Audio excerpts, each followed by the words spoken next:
Good evening, and a warm welcome to yet another biography event.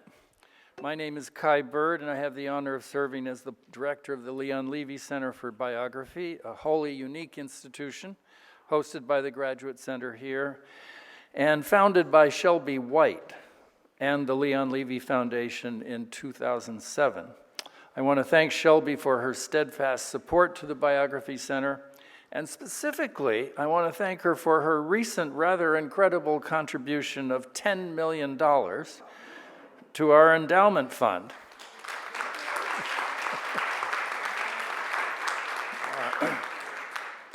Plus a pledge of up to $5 million in matching grants. So if any of you have a little change to spare, the Leon Levy Foundation will match your grant up to an amount of $5 million. And if you give us $1 million, for instance, we'll name one of the fellowships after you. You can talk to me about this after the event. It's a fabulous opportunity. Please note that our next event will be on February 4th at 6:30, when Rachel Kuzer will be discussing her new biography of Alexander the Great. If you have not done so already, please register your email on our website so that you can be notified of our future events. But tonight, I am delighted to welcome Jean Strouse to discuss her newly released biography of John Singer Sargent. She will be in conversation with Michael Wood. Jean is the author of Morgan, American Financier, and Alice James, a biography which won the Bancroft Prize in American History. Her essays and reviews have appeared in the New York Review of Books, the New Yorker, the New York Times, Newsweek, the Washington Post, and elsewhere.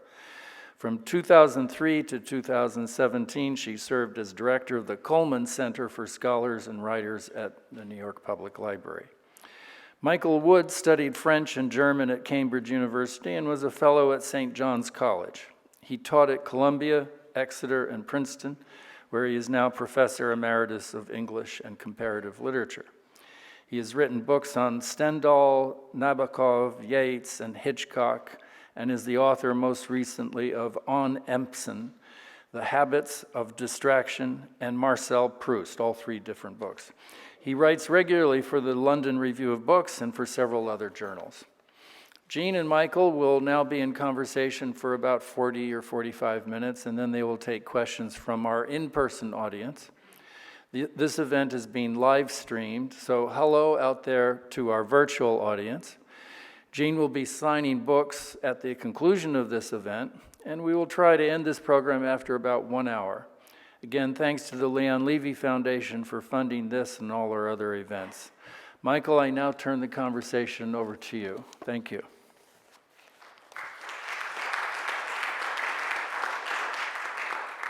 This working okay? Yep, good. Jean, there are so many stories in this book, and it goes to so many places, and so many. Is this okay? What I need to, right? Okay. Jean, start again. There were so many stories, places, people in this book, and so many places we could go to talk about them. But I was particularly taken by a moment when you say, you look at these Sargent pictures, and you say, I was not looking to write another book. And then the next page, you're still thinking about these pictures, it's 10 years later. How did this book get going from nothing? Thank you, Michael. Good question, and thank everybody connected with the Levy Center for having us here tonight, and particularly Mark Lee Boyer and the staff of the center for solving our tech problem, because we couldn't get those pictures up, but now they are. So thank you all. So in 2001, I was doing some work in Seattle, and there was an exhibition at the Seattle Art Museum of some paintings by Sargent. I knew Sargent, sort of, from my previous books. He'd made cameo appearances in both the Alice James book and the J.P. Morgan one, but I didn't know very much about his life, and I was curious. I went to see this show, and it was of portraits of a family called Wertheimer. The father was I learned, an art dealer in London and had 10 children, and he'd commissioned Sargent to paint all of them, himself, his wife, and the 10 children. I was really intrigued by this presentation. There were the paintings, all 12 of them, and also photographs of the family, objects that the family had owned. And one of the photographs showed Sargent on the lawn at the Wertheimer's country house, paused during a game of croquet. So it seemed they were very good friends, and the labels on the photographs and drawings indicated that they had formed good friendships, and that the dining room, Sargent was such a frequent guest at their house that the dining room came to be known as Sargent's mess. It also had 8 of these portraits hanging on the walls. So as Michael just quoted, I was not looking to write another book. It was 2001. My Morgan book had come out in 1999. But I bought the catalog. I came back to New York. I took a very demanding full-time job at the New York Public Library, as Kai mentioned. But I continued to think about these. I mean, I associated Sargent with portraits of European aristocrats and American elites, not with Jews. Yet here he was, obviously very, very close to this family, and he did more paintings of them than he did of any other single patron. So it was his largest commission, which made Asher Wertheimer his greatest patron in one sense. So, and how had they met? What brought them together? Was this unusual, or had Sargent painted a number of other Jewish people? And what was their friendship like? So, as I say, I had a very demanding job, but this did not let me go, and I got in touch with some people who knew a bit about the Wertheimers, and I said, do you think there's more? Is it possible to find more? And they said, no, that's it. There was nothing more. And then I got in touch with the Sargent experts, who were extremely generous and kind. And Richard Ormond, who was a great nephew of Sargent, said he thought it would be a great subject, but there just wasn't information. So more and more time went by. One day I was noodling around online, and there was something called the Sargent Virtual Gallery, put together by a woman whom I've never talked to, named Natasha Wallace. And she posted a number of paintings, including these, and people were able to write in, and someone had written in asking about one of the portraits, I'll show you which one later, and said he wanted to know more about it, and a family member, a descendant of the Wertheimers, had answered saying, I don't know much about this painting, but I'd be glad to answer some questions, and he gave his email address. How did we ever do this before there was an internet? I mean, I did it twice before there was an internet, so. Yeah, what did you do before? What? What did you do before? Yeah, right. So I wrote to him, and then I called him, and then I went to England to see him, and that was the beginning. He gave me 3 thick folders of documents that he had, letters, business records, etc. He said, and it seems to be true, that the Wertheimer firm's financial records had been lost, had been probably chucked out by the wife of one of the sons. But this man, named Julian Matthias, introduced me to several other people in the family, one of whom was 90 years old at the time and had married the youngest grandson of Asher Wertheimer. Her memory was sharp as a tack. She knew all kinds of stories. She could identify people in photographs.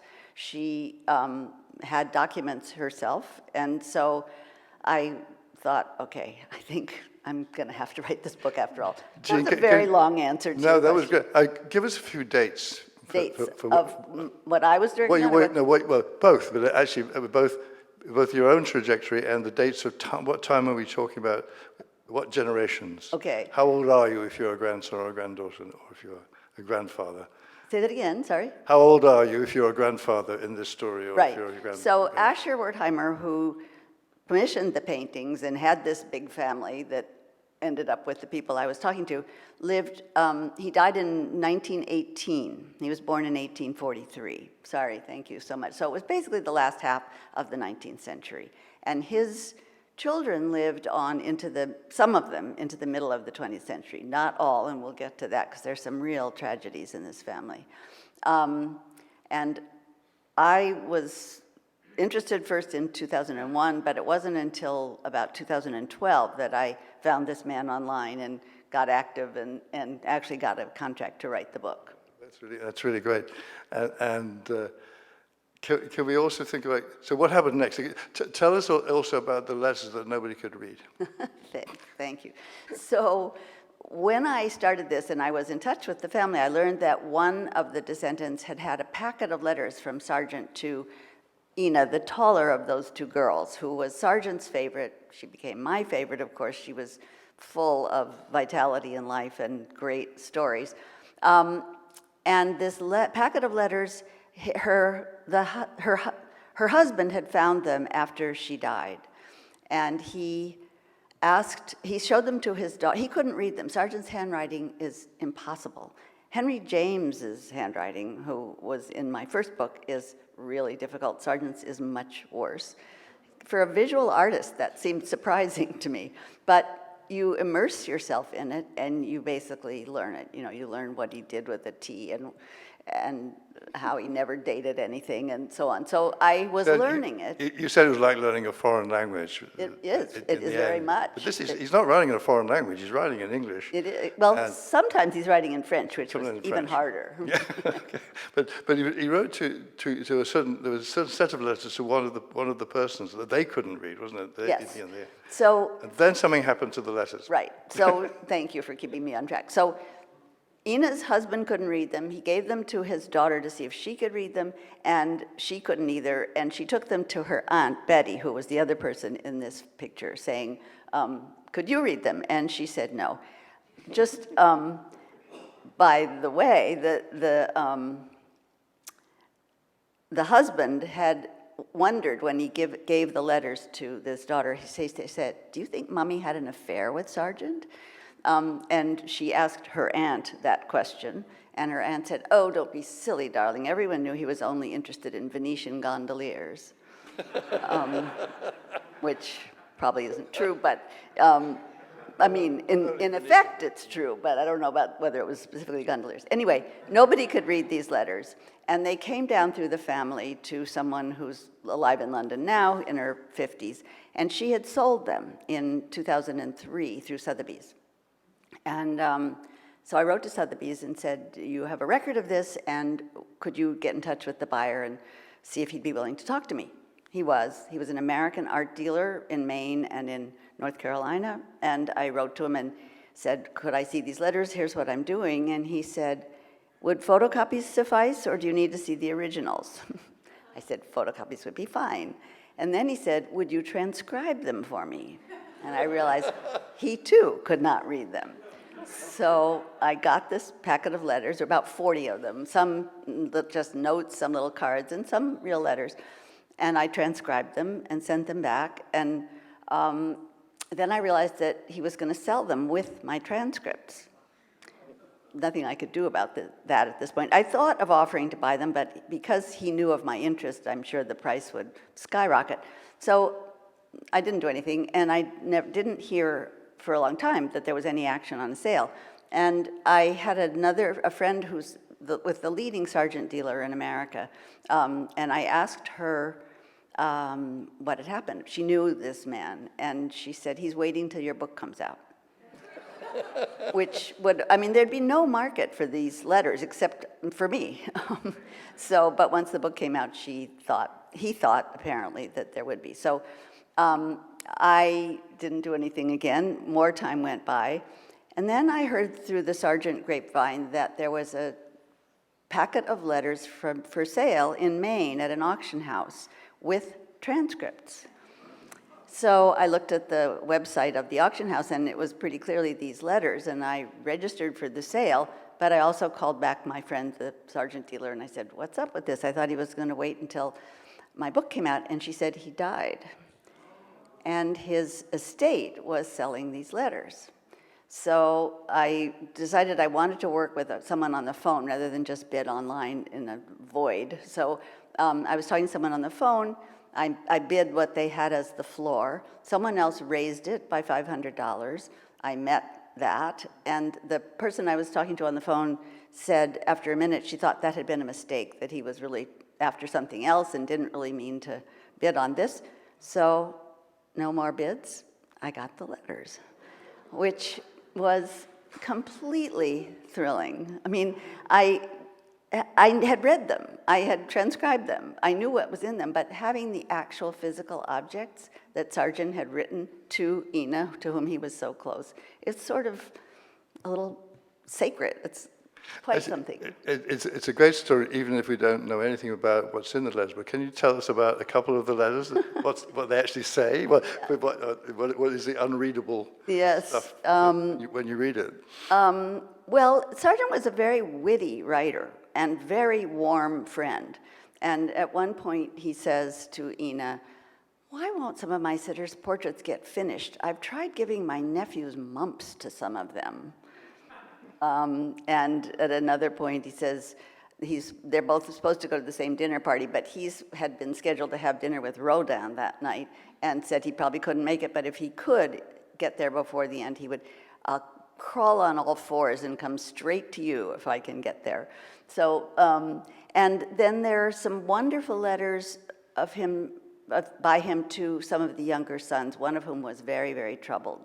And we'll get to that, I think, a little bit later. But just Sargent was stepping in to try to help this young man in an incredibly moving way. And he was extremely generous with his friends and with younger artists who weren't nearly as good as he was. And he introduced them to his patrons and help them sell their work. So I got a real flavor. I mean, his other letters too, but these in particular were just sacred. Well, it's just an amazing story of them, the story of getting hold of them. But also this, let's use the letters to take us back to him. Tell us something about Sargent, and maybe about, with a few dates of his life, where he lived, the fact that he didn't come to America until he was what?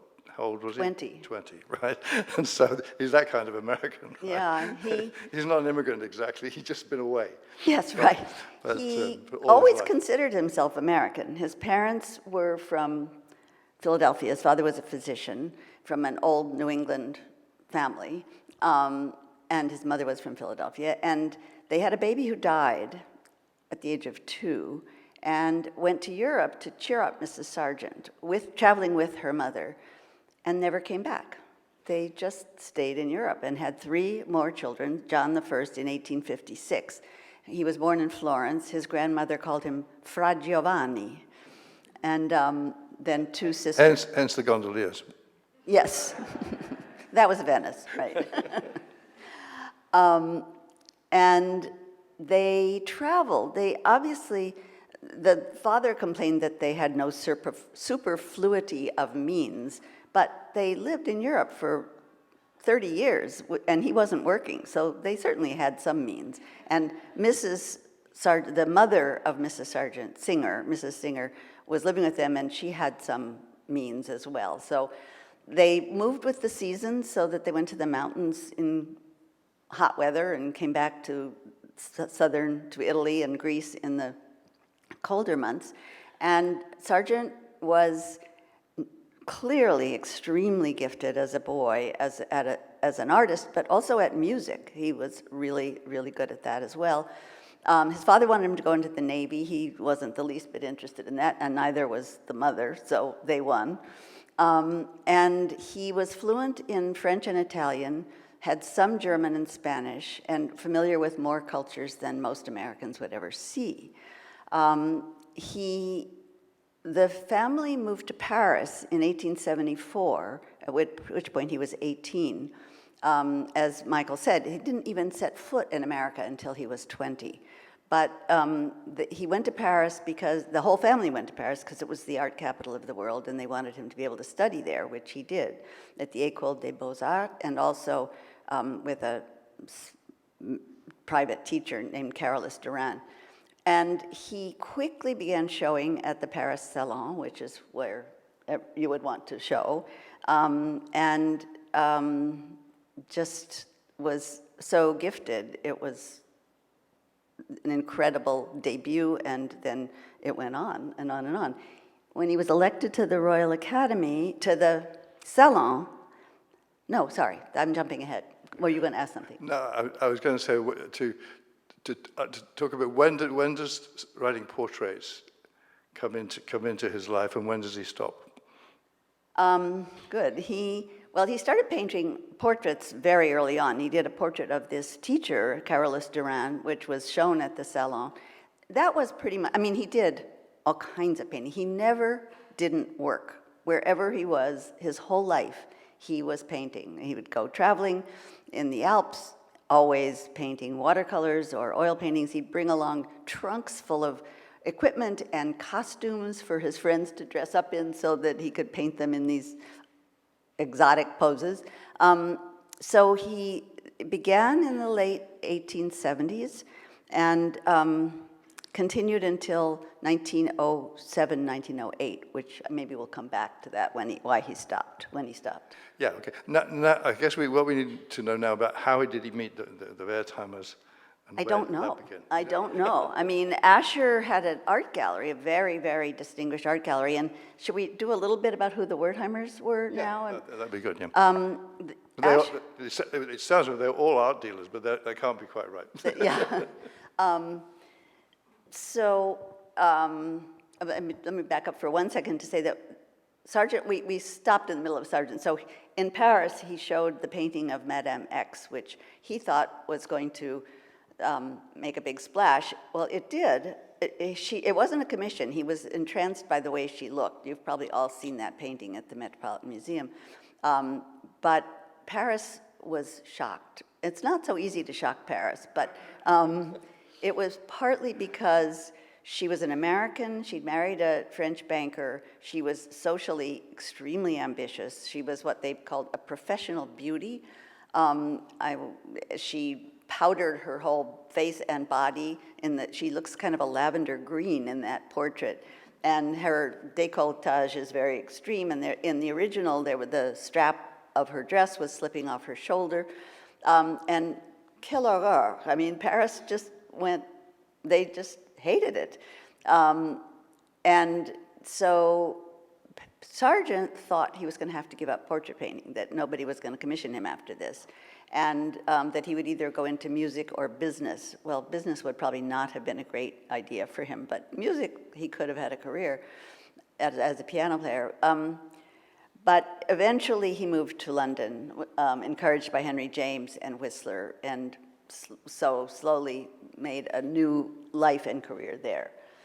Shall I double it back to the Wertheimers now? Yeah. Very good.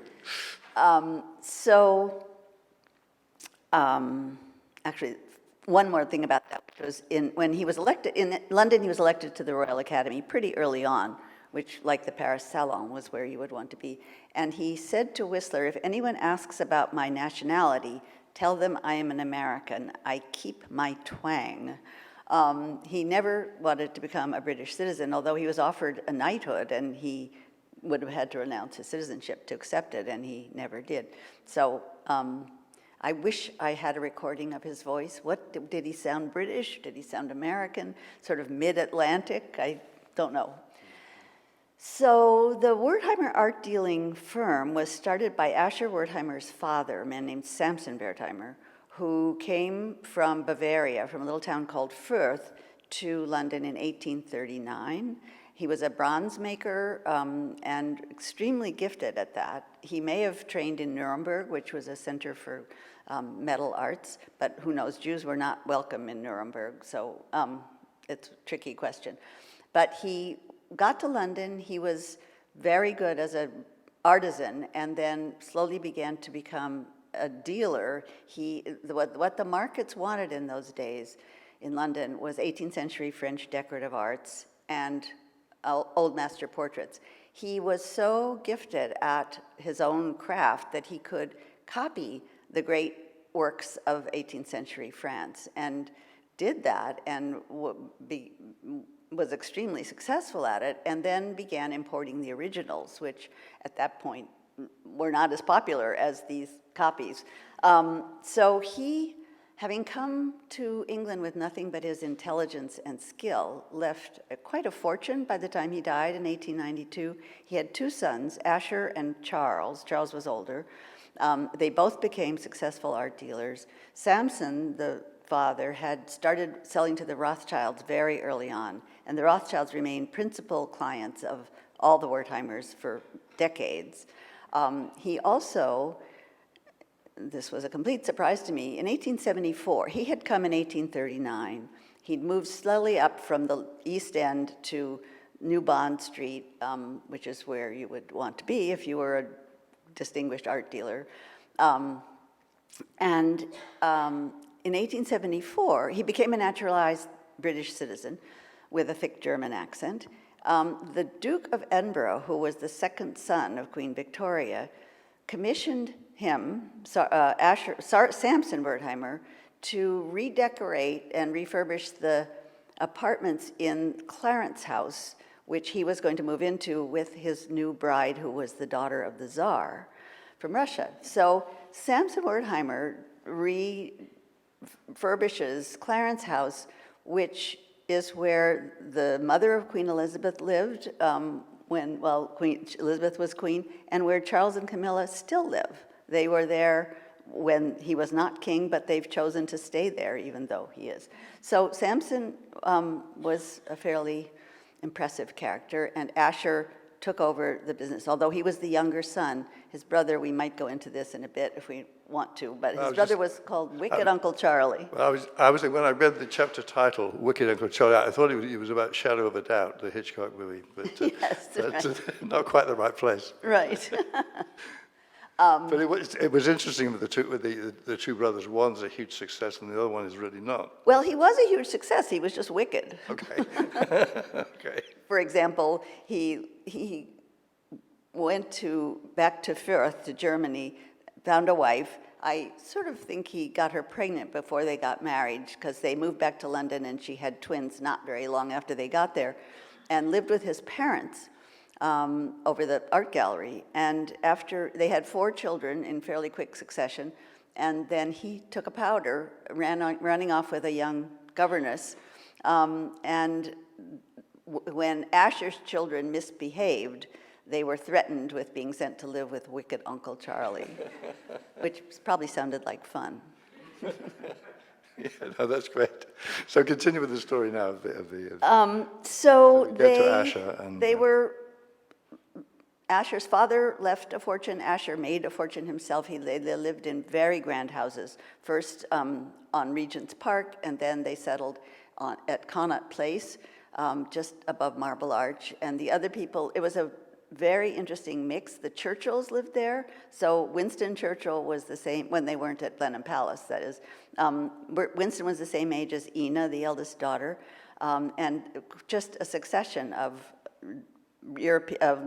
British nobility and wealthy Jews on this little hyphen of a street. So they lived there for all of Asher's life. It had stables behind, and it was what he could walk to his art gallery from there. And so they had, as we said, had 10 children. They had plenty of means to support that many children, but it was an unusual number. And we don't know how they first met, Sargent and Asher. We don't. If we don't know the first time, when is the first time we do know? I imagine Sargent went to the art gallery, since Asher was showing a lot of wonderful things, but I don't know. In 1897, Asher commissions Sargent to do portraits of himself and his wife for their 25th wedding anniversary, which he does. And I'll show you a couple of those paintings. Well, maybe I will.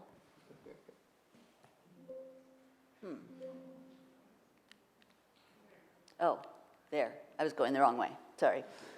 So that's Asher Wertheimer. This painting was extremely controversial. It was shown at the Royal Academy in 1898 for the first time, and later on as well. This is definitely a portrait of a Jewish man.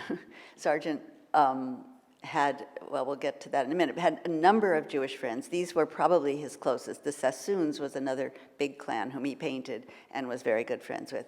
But when this was shown, several critics compared it to a Rembrandt, and one said, "Lucky is the man whose portrait has been painted thus."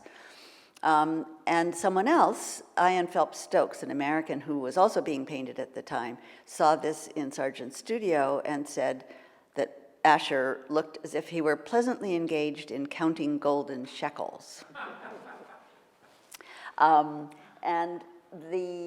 He's got one hand hooked into the pocket of his trousers, and the other hand he's holding a cigar. By his right knee is his poodle, his standard poodle named Noble, with his tongue hanging out. Asher's own lips are red and wet, and the image of carnality, which has often been associated with Jews, is certainly present there.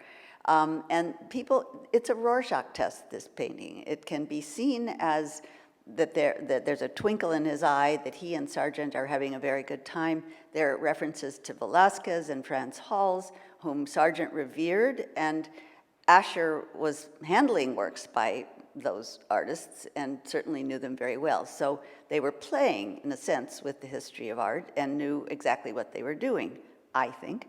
But other people see this as a viciously anti-Semitic caricature. And there was a caricature of it in Punch, of course, with even bigger nose and lips and horrible quote. And fast forward for many years, Asher left 9 of these portraits to the National Gallery. He and his wife would have life interests in them. So he died in 1918, she died in 1922. They immediately went to the National Gallery and went up.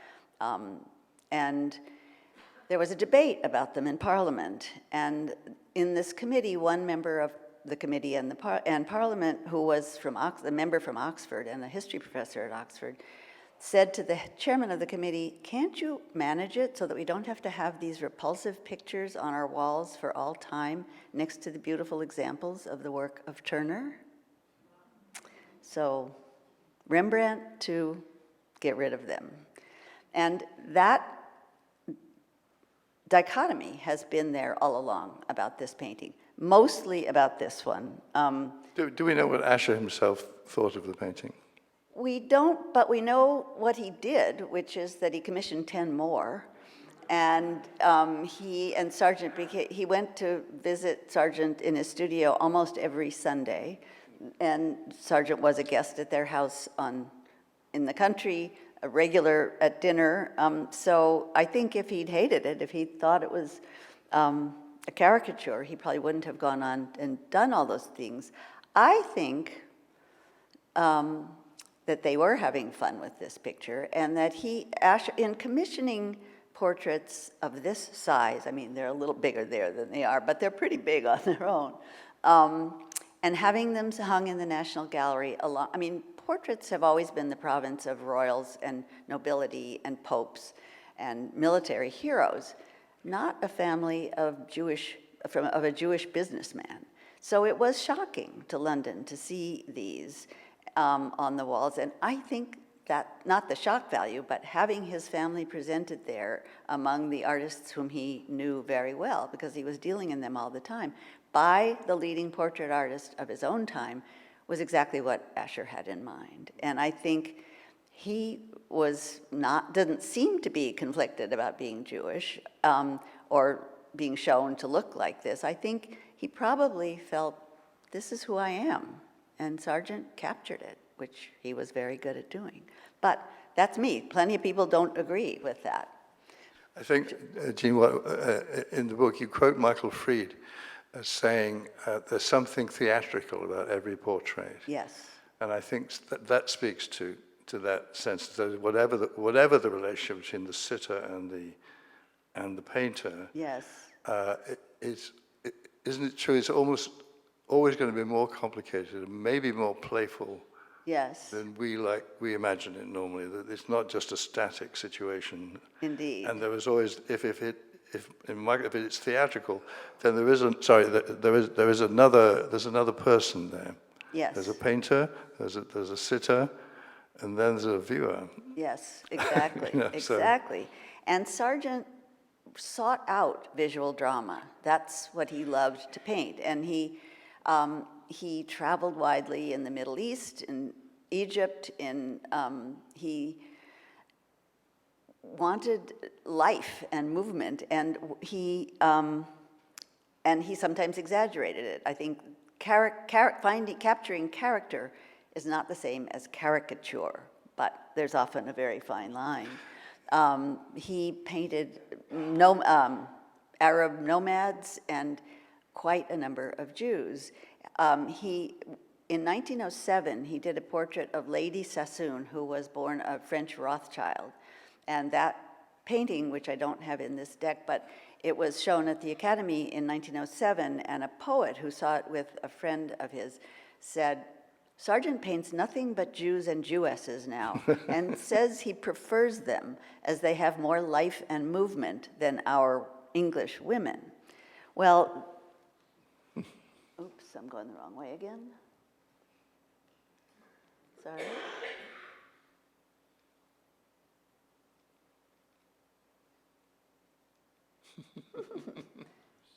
There, no, well, we'll stay with her for a minute anyway. That's his wife. And I was going to say that the painting of the two daughters is pure life and movement. He painted a number of sisters, usually three, usually seated in a middle distance. They're gorgeous paintings. One of the Wyndham sisters is also at the Met, and just extraordinary. But Ina and Betty in that picture, which I'll find again in a minute, they look like they're about to step out of the canvas into the room and into their lives. When he said more life and movement than our English women, that's what he captured in that painting. And as I said, he and Ina became particularly good friends. Many people did not like their Sargent portraits, and so that again testifies to Asher not objecting to the picture of him. Some people destroyed them. Some asked him to do them again.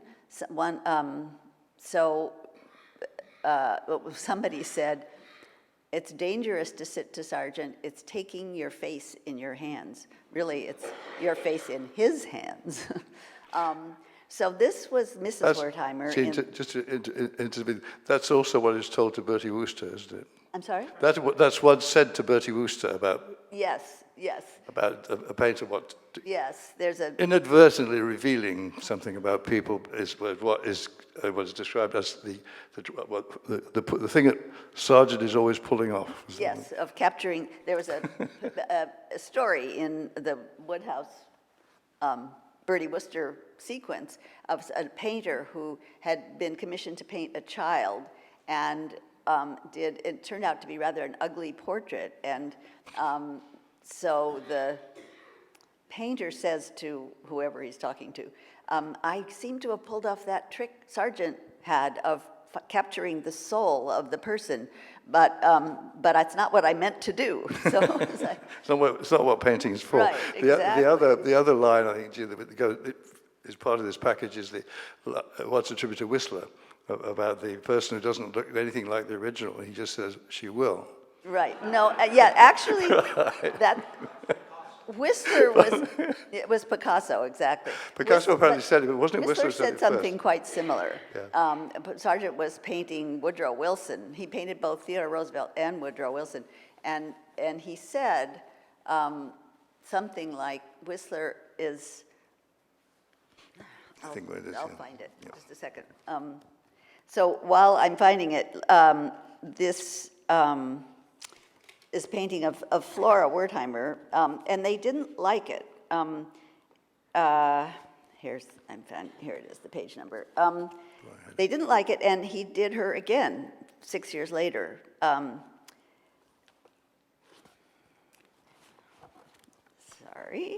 I thought it was about 31.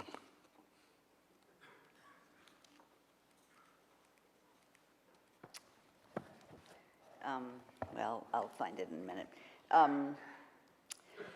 So Whistler said something about a man beginning to look like his portrait, and Sargent said that Wilson was doing that. And that brings up the famous Picasso line about he did a portrait of Gertrude Stein. And her friends complained that she didn't look like that, and he said accurately, she will. Gene, I'm looking at the time, and we're getting close to the time that we should start. Oh my goodness, I'm sorry. But then other things you want to get to especially. Okay, thank you. So this is Mrs. Wertheimer. They didn't like it. She thought, said her descendants, that it made her look too rich. And Sargent actually curated what his subjects wore. Some women would bring several outfits to a sitting, and he would say, not that, but yes, this. So I don't know whether she chose the lace and pearls and diamonds, or he did, but that was what she posed in. And he painted her,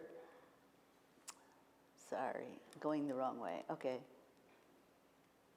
He painted her again 6 years later, and this is a completely different portrait. By this time, both of their eldest sons had died in their 20s, which is a whole other set of stories. But I think you see that. It's a majestic, sort of grave portrait. She's very self-contained, very apart from the world she's sitting in. Her pallor sort of is echoed by that little Chinese dragon next to her. So again, they didn't like that painting, and he did another one. They must have liked the Asher painting because they kept it. Do you want to say something about the later generations and what happened to them? Yes. Closer to our time. So that's the eldest son, Edward, who was he went into the business with his father. He was the only one who became an art dealer as well. And he got married, I think he was 29. He went on to Paris on his honeymoon and ate a bad oyster and died of typhoid, which oysters can contain. So that was unbearable. And then this young man is the one Sargent was trying to help out a lot. His name was Alfred. He was a chemist. There are chemistry flasks on the wall behind him. Yeah. The sons all went to Harrow and Oxford and Cambridge. He didn't finish at Cambridge. He left and took a job in a chemistry lab, but he wanted to be an actor, and his father would not hear of it. They fought bitterly over it. Alfred actually moved out of the house, and there are a couple of letters from Sargent to Alfred saying, I know your father's talked to me about your quarrel. I know he means business, and he will cut you out without a penny, and I would hate to have you have a life of suffering and stringency. So come see me after my class at the Royal Academy, and we'll talk. And then there was another letter similar in which Sargent is trying to intervene between this father and son.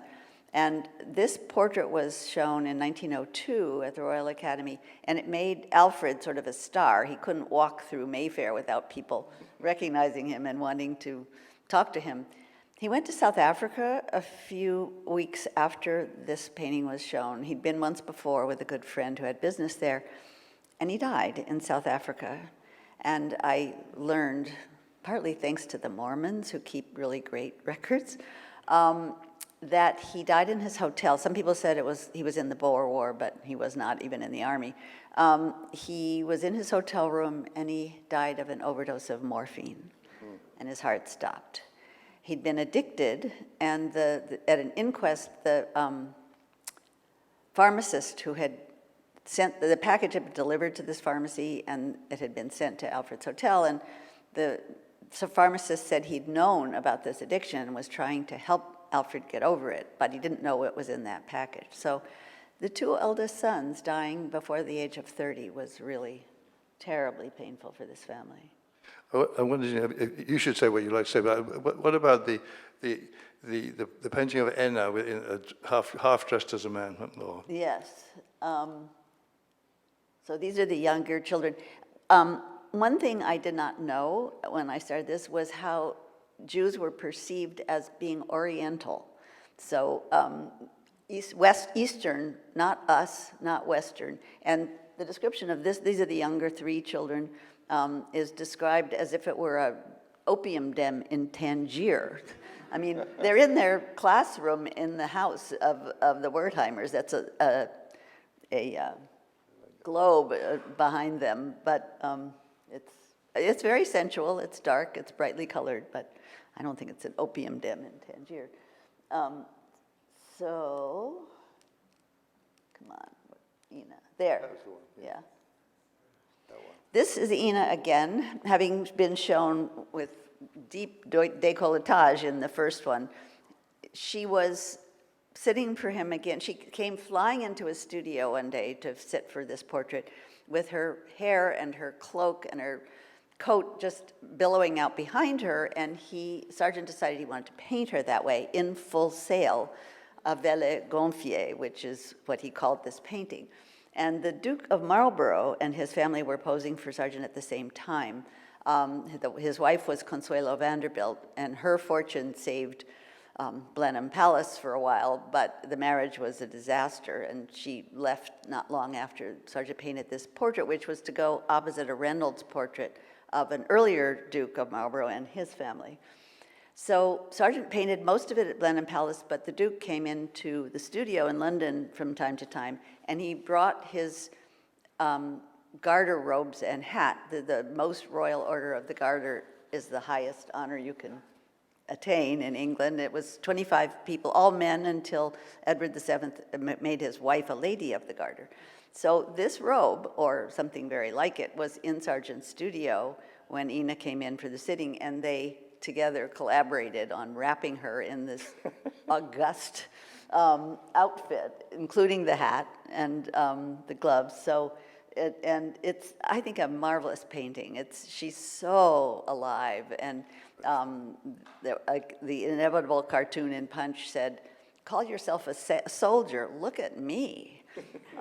And it's androgynous. I mean, you know, she's gorgeous and appealing and female in male garb, and Sargent played with that kind of thing a lot. Jean, I think we should ask people, Okay. open up the conversation to. Fine.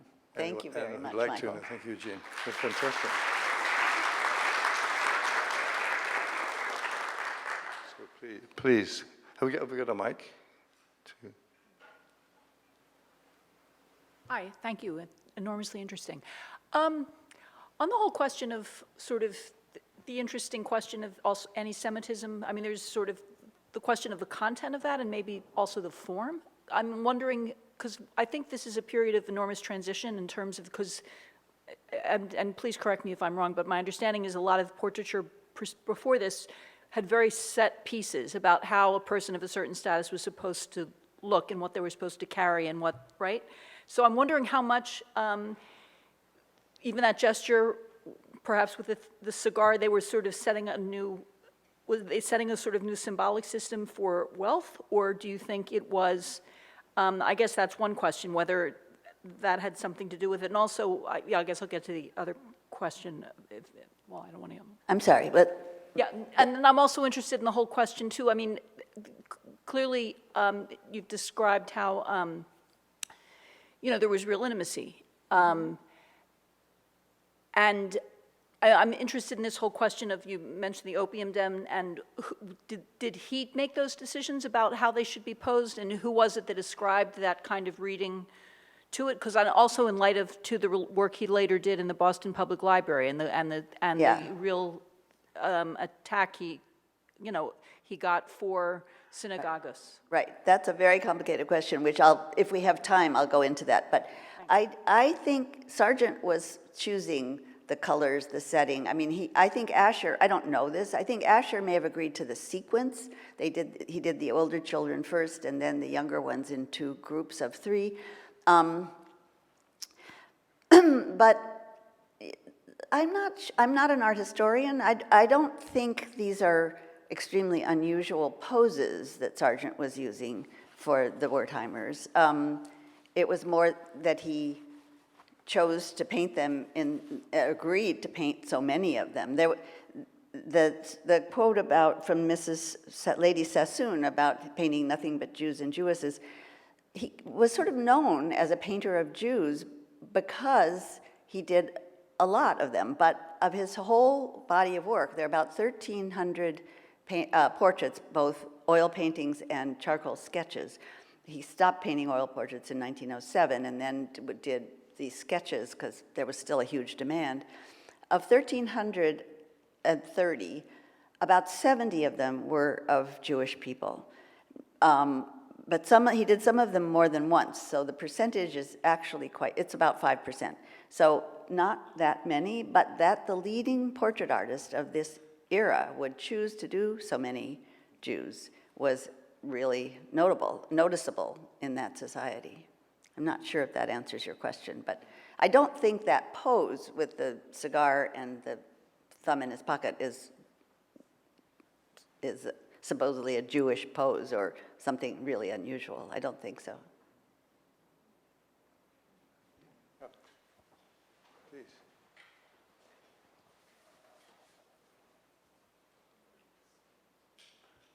Is this on? Yes. So when you were talking about he stopped in 1907, part of that was, of course, because he was tired of the demands put on him, because, of course, he really liked painting landscapes and going off on these holidays and painting his friends and peasants, because he really tired of the pompous and prickly personalities that he had to portray in those paintings, and that's more or less why he gave up. Yeah. Except friends like Henry James and others later on, such Yes. as, Rockefeller and Woodrow Wilson et cetera. and Theodore Roosevelt, yeah. So I was just going to comment on that, and also once again say that Richard and Leonie and Elaine. I'm sorry? Richard Ormond? and Yeah. Leonie and Elaine said to give you their best. Thank you. I'll talk to you about that afterwards. Thank you. Yeah, he'd been painting portraits since the late 1870s. He was more successful in America at first and then in Paris. And there's going to be a big exhibition on Sargent in Paris at the Met this spring. And then it will go to the Musée d'Orsay.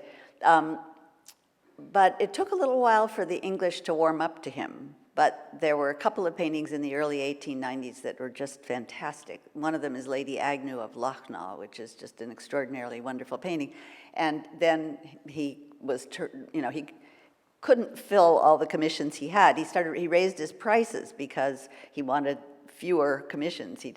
Sometimes there were 17, 20 sittings. Some of them he did very quickly, but a lot of them just took acres of time. And he did not like being so confined to the studio. He loved getting out into nature, painting all the time, of course, and seeing different kinds of people than the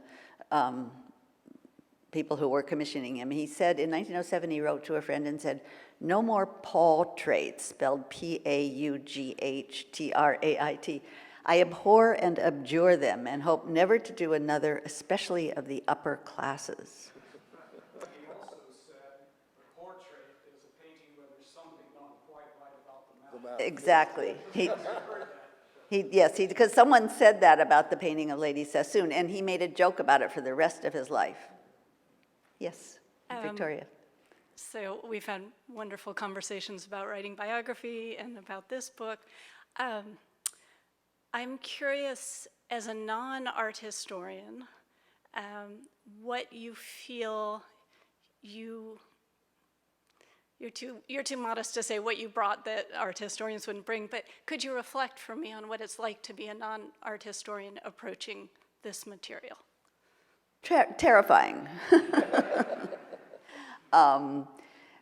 But a little bit like reading Sargent's handwriting, you sort of learn. I mean, I think that projects lead you, they teach you what you need to know. And I mean, it did take 10 years working on this book. Part of the time I had a full-time job, but then the last part was just writing.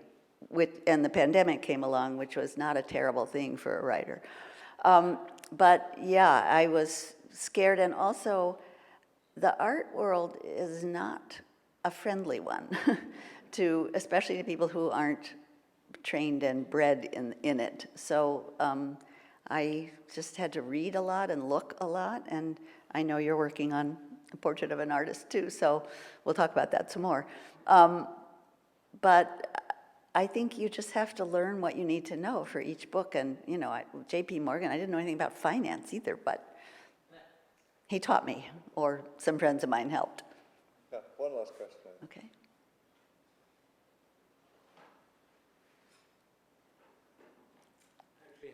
This is great, but I have two questions. One about Sargent. So I know, for example, Degas had Jewish friends, but he was very anti-Semitic. So do we know anything about Sargent's personal views about Jews? And the other question is about the Wertheimers. How assimilated were they? Seem to have been very assimilated. Were they like active in any synagogue? Did they practice Judaism, or were they just very secular? Yes, I'll answer both of those. But now you have to remind me what your first question was, because I was thinking about the second one. The first one was, how Sargent felt about Jews. So he did something really interesting. In 1900, there was an exposition in Paris, and he was asked to contribute works to the American section. And the works he chose were Asher Wertheimer, another painting of a Jewish family called Mrs. Adele Meyer and Mrs. Karl Meyer and her children. And the third painting he chose was of the president of Bryn Mawr College. So this was 1900, it was the height of the Dreyfus Affair. He certainly knew Degas, he knew what his thoughts were. He didn't say anything, but for him to show two major paintings of Jews in Paris in 1900, I think tells you something. But again, he didn't say what he thought about that. And then your second question was? How assimilated were the Wertheimers? Oh, yes. How secular were they? They were, Samson, the father and his wife, who also came from Firth, they weren't devout by any means, but they did belong to a synagogue, the Central Synagogue, as did Asher and his brother.